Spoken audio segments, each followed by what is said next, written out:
मैं आशा करता हूं कि आप सभी लोग बहुत अच्छे होंगे। मेरा नाम है दिवाकर बिन। आप सभी का मैं स्वागत करता हूं अपने YouTube चैनल जिसका नाम है स्टडी लवर दिवाकर। इसमें हम बात करेंगे कक्षा 10 के प्रश्नावली 1.2 और वास्तविक संख्याएं। क्या है? वास्तविक संख्याएं। प्रश्नावली 1.2 को आगे हम बढ़ाएंगे, ठीक है ना। क्यों? क्योंकि अभी प्रीवियस में जितने क्वेश्चन कराए गए हैं मात्र 2 क्वेश्चन कराएंगे, ये तीसरा क्वेश्चन है। चलिए स्टार्ट करते हैं, देखते हैं क्या होता है इस क्वेश्चन के अंतर्गत और ये कैसे सॉल्व होते हैं, इसके बारे में हम बात करते हैं। चलिए देखते हैं। देखिए क्या कह रहा है, देखो क्वेश्चन को इत्मीनान पूर्वक समझ लेते हैं। क्या कह रहा है? अभाज्य गुणनखंड विधि द्वारा निम्नलिखित पूर्णांकों को एचसीएफ और एलसीएम ज्ञात कीजिए। ठीक है, ये क्या है? कीजिए। और इस तरीके से अभाज्य गुणनखंड द्वारा, किस गुणनखंड द्वारा? अभाज्य, ठीक है ना। ये है अभाज्य गुणनखंड, इसके बारे में बात करते हैं। चलिए देखते हैं। ये पहला क्वेश्चन है, इसके बारे में। ये पहला क्वेश्चन 12, 15 और 21, इसके बारे में बात करते हैं। सबसे पहले 12 का निकाल लेते हैं। 12 के अभाज्य गुणनखंड अभाज्य गुणनखंड कितना हो जाएंगे? 12 का अगर निकालना है तो 12 का ऐसे निकाल लेते हैं। 2 छंग 12, 2 तिहाई 6 और 3 एका 3, इस तरीके से आता है। तो कितना आ जाएगा? 2 गुणित 2 गुणित 3, ये आता है 12 के अभाज्य गुणनखंड, इस तरीके से। अब ऐसे ही 15 का निकाल लेते हैं। 15 के अभाज्य गुणनखंड, अभाज्य 15 का हम निकाल लेते हैं। 3 से निकालते हैं, 3 बचे 15 हो जाता है। 5 एका 5, तो कितना आ जाएगा? 3 गुणित 5, ये हो गया। अब 21 का निकाले। 21 के अभाज्य गुणनखंड 21 के अभाज्य गुणनखंड। 21 का निकालना हो तो निकाल लीजिए। 3 सते 21, 7 एका 7, इस तरीके से आ जाएगा। कितना? 3 गुणित 7, यही होता है, सही है ना। तो अब ये आ गया। तो देखिए अब क्या करते हैं, अब ये हम काम करते हैं कि इसका उभयनिष्ठ निकाल लेते हैं, ठीक है ना। उभयनिष्ठ देखिए, उभयनिष्ठ कितना होता है? उभयनिष्ठ कितना होता है? उभयनिष्ठ गुणनखंड उभयनिष्ठ गुणनखंड कितना हो जाएगा? देखिए इसमें भी 3 है, इसमें भी 3 है, इसमें भी 3 है, तो कितना हो जाएगा? 3 हो जाएगा। तो HCF कितना हो जाएगा? HCF highest number, highest common factor कितना हो जाएगा? 3, क्योंकि 3 सभी में मैच कर रहा है, इस तरीके से। और LCM कितना हो जाएगा? LCM देखिए कितना हो जाएगा? 2 गुणित 2 गुणित और 3 गुणित 5 गुणित 7, इस तरीके से। इसका योग कितना आ जाएगा? गुणा 2 दूनी 4, 4 3 12, 12 5 60, 60 से 420, कितना हो जाएगा? 420। देखिए कितना आसान पूर्वक ये आ रहा है, इसके बारे में हम समझ सकते हैं। हमने जैसा जैसा स्टेप समझाया है बिल्कुल हूबहू वैसे लगेगा, ठीक है ना। इसे परेशान होने की बात नहीं है। क्यों नहीं है? क्योंकि देखिए हमें आता है अभाज्य गुणनखंड आता है। हम जानते हैं 2 चौक 8, 8 2 दूनी 4, 4 3 12 होता है। ऐसे अभाज्य गुणनखंड 12 का निकाल लेती, 3 5 15, 7 का निकाल 21 का निकाल लेती, 3 7 21 हो जाता। तो उभयनिष्ठ मतलब क्या होता है? कॉमन। उभयनिष्ठ का मतलब क्या हो जाता है? कॉमन हो जाता है। तो कॉमन को हम निकाल लेते हैं। कॉमन कितना है? 3 है, तो वही चीज HCF हो जाएगा, कॉमन फैक्टर हो जाएगा, इस तरीके से। और LCM भी देखिए, LCM में पूरा हो जाता है। 2 गुणित 3 गुणित 5 गुणित 7 हो जाता है, इस तरीके से इतना आ जाता है, ठीक है ना। तो हमें तो नहीं लगता कि कोई दिक्कत होगा। चले हम नेक्स्ट क्वेश्चन देखते हैं नेक्स्ट क्वेश्चन क्या कह रहा है, इसके बारे में हम बात करते हैं। देखिए तो इसको हम देखते हैं। देखिए क्या कह रहा है कि इसके बारे में देखिए। दूसरा क्वेश्चन ये हमारा कह रहा है, दूसरा वाला, इसके 17 23 और 29, 17 23 29, इसके बारे में बात करते हैं। तो सबसे पहले 17 का उभयनिष्ठ गुणनखंड, 17 का अभाज्य गुणनखंड अभाज्य गुणनखंड कितना हो जाएगा 17 का 1/17 इतना हो जाएगा। 23 का ऐसे निकाल लेते हैं, 23 का अभाज्य गुणनखंड, अभाज्य गुणनखंड 23 का 1 गुणित 23 इस तरीके से हो जाएगा। 29 का निकाल लेते हैं, 29 का अभाज्य गुणनखंड 29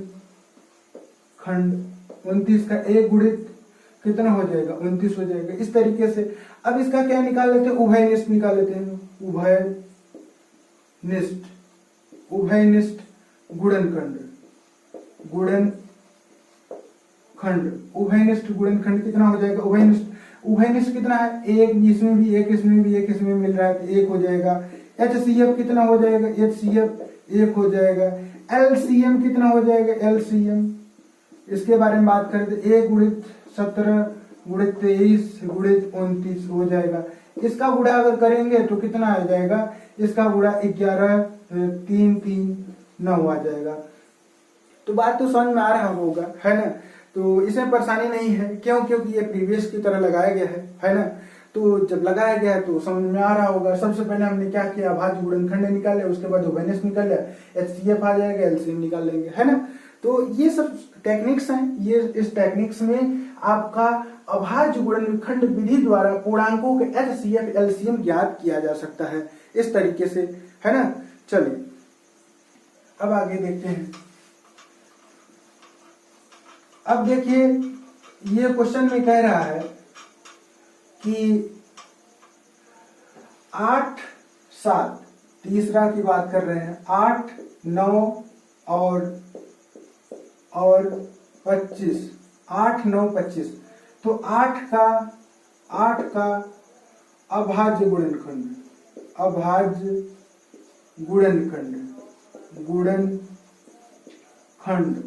गुणनखंड 8 का कितना हो जाएगा, 1 गुणित 2 गुणित 2 गुणित 2, ठीक है, 2 दूनी 4 4 दूनी 8 इतना हो जाएगा। ऐसे ही 9 का अभाज्य गुणनखंड अभाज्य गुणनखंड कितना हो जाएगा, 9 का 1 गुणित 3 गुणित 3 इस तरीके से हो जाएगा। ऐसे ही 25 का अभाज्य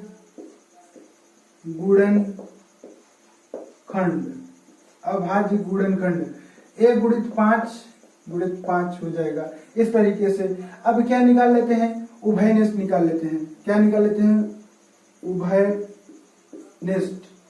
उभयनिष्ठ गुणनखंड कितना हो जाएगा, 1। क्यों, क्योंकि ये सभी में मैच कर रहा है, एक सभी में मैच कर रहा है इस तरीके से। तो HCF कितना हो जाएगा, HCF 1।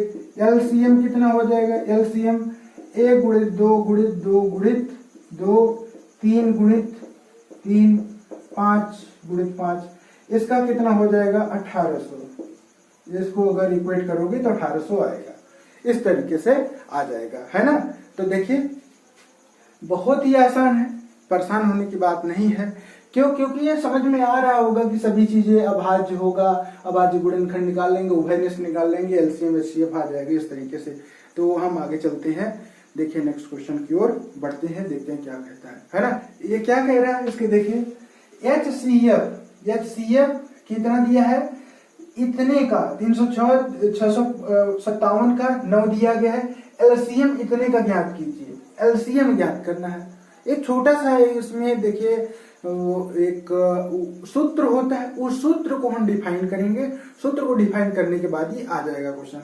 तो ये बहुत बड़ा क्वेश्चन नहीं है, बहुत बड़ा इसका आंसर नहीं आने वाला है, इसको परेशान होने की बात नहीं है। इसको हम आगे देखते हैं। देखिए क्या कह रहा है, HCF बराबर कितना होता है, 306 कितना हो जाएगा, 306 और 65 57 का कितना दिया है, 9 दिया है। और संख्याएं कितनी है, संख्याएं इसके बारे में अगर बात करें तो 306 और 57 दो संख्याओं, ये संख्याएं हो गए, दोनों संख्याओं का गुणनफल, दोनों संख्याओं का गुणनफल कितना होगा? 306 और 657 का, इतने का गुणनफल कितना होगा इसके बारे में बात करते हैं। देखिए एलसीएम बराबर क्या होता है? एलसीएम बराबर क्या होता है? दोनों संख्याओं का गुणनफल,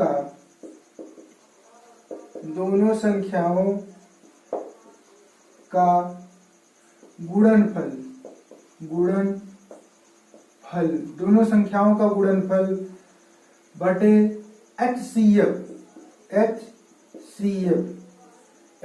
कितने का? 306 और 657 का। इसके बारे में हम बात करते हैं। दो संख्याओं का गुणनफल कितना होता है? दो संख्याओं का गुणनफल यहाँ पर दिया गया है। देखिए दो संख्याओं का गुणनफल 306 गुणित 657 और इसके साथ ही HCF निकालना है। HCF कितने का कितना हो जाएगा? 9 हो जाएगा। इसको अगर हम काटेंगे तो कितना हो जाएगा? 34 गुणित 657। ये 9 से काटने पर इतना आ रहा है, ठीक है। 9 से काटने पर इसका आंसर कितना आएगा? इसका आंसर आएगा 2 2 3 3 8, इतना आंसर आएगा। कितना आएगा देख लीजिए, 308। देखिए इसमें क्वेश्चन में जो है बहुत कुछ नहीं किया गया, यही एक फार्मूला है हमारे पास, ये वाला फार्मूला, ठीक है। इस वाले फार्मूले को यहाँ पर डिफाइन किया गया है। ये जब डिफाइन हो जाएगा इसका ये आंसर अपने आप आ जाएगा। एलसीएम बराबर क्या होता है? अच्छा एक बात बताएं, देखिए दोनों संख्याओं का अगर कहें, दोनों संख्याओं का गुणनफल बराबर क्या होता है? एलसीएम इंटू HCF होता है। ये आंसर, ये मतलब सूत्र होता है, दोनों संख्याओं का गुणनफल equal to LCM into HCF होता है, यही होता है। इस फार्मूले को तोड़ मोड़ के यहाँ पर ट्रेस किया गया है। देखिए एलसीएम इक्वल टू दोनों संख्याओं का गुणनफल और इंटू बटे HCF इतना हो जाएगा, ठीक है। ये तोड़ मोड़ के यहाँ पर पेश किया गया, ये एग्जैक्ट में ये होता है ना। जब एग्जैक्ट में होता है तो उसी चीज को यहाँ पर सॉल्व किया गया है। 9 से काट दिया गया है, 9 3 27, 9 4 36, इस तरीके से 34 आ जाता है ना। तो देखिए क्या है कि इस तरीके से हम भी इसको सॉल्व कर सकते हैं, कोई परेशानी नहीं होगा। चले हम आगे चलते हैं, देखते हैं नेक्स्ट हमारे। अब देखते हैं क्वेश्चन 6 का, इसके बारे में हम बात करते हैं। देखिए क्या कह रहा है, व्याख्या कीजिए कि इतने का 7 गुणित 11 गुणित 13 प्लस 13 और इतने का भाज्य संख्या क्यों है, इसके बारे में बात करना है। इतना भाज्य संख्या क्यों है इसके बारे में देखते हैं। तो हम सॉल्व किए और चलते हैं, सॉल्व के बारे में बात करते हैं। सबसे पहली बात देखिए, इसको इस संख्या को निकालते हैं, भाज्य संख्या क्यों है इसको हम सॉल्व करते हैं, ठीक है। 7 गुणित 11 गुणित 13 और प्लस 13, तो इसमें क्या करेंगे, 13 कॉमन ले लेंगे, 7 गुणित 11 और प्लस 1 ये हो जाएगा 13 और 11 7 77 प्लस 1, तो कितना हो जाएगा 13 और ये 78, कितना हो जाएगा 13 78 में गुणा करेंगे तो कितना हो जाएगा 10 14, जो कि एक भाज्य संख्या है, जो कि एक भाज्य संख्याएं है, ठीक है, जो कि एक भाज्य संख्या, इसके बारे में ये हो। इसी कारण इसलिए क्या कह रहा है कि भाज्य संख्या होने के कारण ही ये क्या होगा कि ऐसा है, भाज्य संख्या है इसलिए ऐसा है, ठीक है ना। अब चलते हैं नेक्स्ट, क्या कह रहा है 17 इतने का 7 गुणित 6 गुणित 5 गुणित 4 गुणित 3 गुणित 2 गुणित 1 प्लस 5, ठीक है। ये अब देखिए इसमें भी 5 है, इसमें भी 5 है, तो 5 कॉमन ले रहे हैं। 7 गुणित 6 गुणित 5 4 गुणित 3 गुणित 2 गुणित 1 प्लस 1, इसका गुणा करेंगे तो कितना आ जाएगा, इसका गुणा करेंगे तो 108 और ये होगा प्लस 1, तो कितना हो जाएगा 1009। तो इसका अगर हम गुणा उड़ा करेंगे तो कितना हो जाएगा 145, जो कि एक भाज्य संख्या है, भाज्य संख्या है। इस तरीके से ये समझ सकते हो, है ना। देखिए कितना आसान सा है, ऐसा कुछ नहीं है, इसमें ज्यादा ड्रामा नहीं किया गया है कि बहुत बड़ा ड्रामा हो। देखिए 13 है, ये 13 इसलिए कामा ले लिया गया, उसके बाद गुणा कर देंगे सिंपली। ऐसे इसमें 5 है, इसमें 5 है, इसलिए ज्यादा ड्रामा की बात नहीं है, बहुत ही आसान है। तो इसी के साथ ये आप जो है वीडियो को लाइक कर सकते हैं। अगर आपको पसंद आ रहा है तो प्लीज लाइक कीजिए, ठीक है। देखिए क्वेश्चन क्या कह रहा है, इसके बारे में हम देखते हैं। किसी खेल मैदान में चारों ओर एक वृत्ताकार पथ है, चारों ओर क्या है, वृत्ताकार पथ है। इस मैदान के एक चक्कर लगाने में सोनिया को 18 मिनट लगते हैं। एक सोनिया लड़की है, उसको एक चक्कर लगाने, राउंड लगाने पर क्या कर रहा है, 18 मिनट लगते हैं। जबकि इस मैदान के एक चक्कर लगाने रवि 12 मिनट में लगाता है, 12 मिनट में एक चक्कर वो पूरा कर लेता है ना। मान लीजिए कि दोनों एक ही स्थान पर एक ही समय पर मिलने प्रारंभ करते हैं, तो इस दिशा में चलते हैं। कितने समय बाद वो पुनः एक स्थान पर मिलते हैं, इसके बारे में बात कर रहा है। तो चलिए देखते हैं वह टाइम कौन सा होगा जो एक स्थान पर मिले, और वो समय पूछ रहा है, ठीक है। वो समय पूछ रहे हैं कि कितने पर मिलेंगे, कितने समय मिलेंगे, कितना मिनट, कितना घंटा मिलेंगे। चलिए सोनिया है और एक क्या है, रवि है, इसके बारे में बात करते हैं। सोनिया का है 18 मिनट और रवि का है 12 मिनट में एक चक्कर लगाते हैं। इसको देखते हैं। तो देखिए सोनिया, ये है प्रश्न, ये शायद 7वां है जहां तक हमें उम्मीद है। तो सोनिया को एक चक्कर लगाने में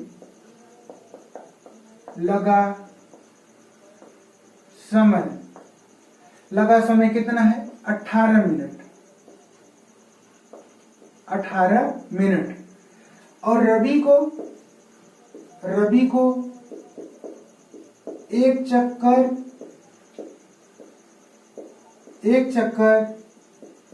लगाने में लगा समय कितना है, 12 मिनट, ठीक है। तो क्या करते हैं, दोनों के एलसीएम निकालते हैं। एलसीएम निकालने पर दोनों का क्या निकाल लेते हैं, एलसीएम। 18 का अभाज्य गुणनखंड निकाल लेते हैं। 18 का अभाज्य गुणनखंड, 18 का अभाज्य गुणन कितना हो जाएगा, 2 गुणित 3 हो जाएगा, इस तरीके से। ऐसे ही 12 का अभाज्य गुणनखंड,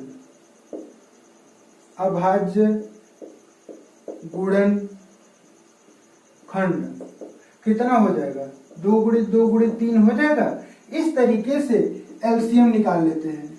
एलसीएम कितना का, 18 और 12 का निकाल लेते हैं, कितना हो जाएगा, 2 गुणित 2, 3 गुणित 3, 2 दूनी 4, 4 3 12, 12 3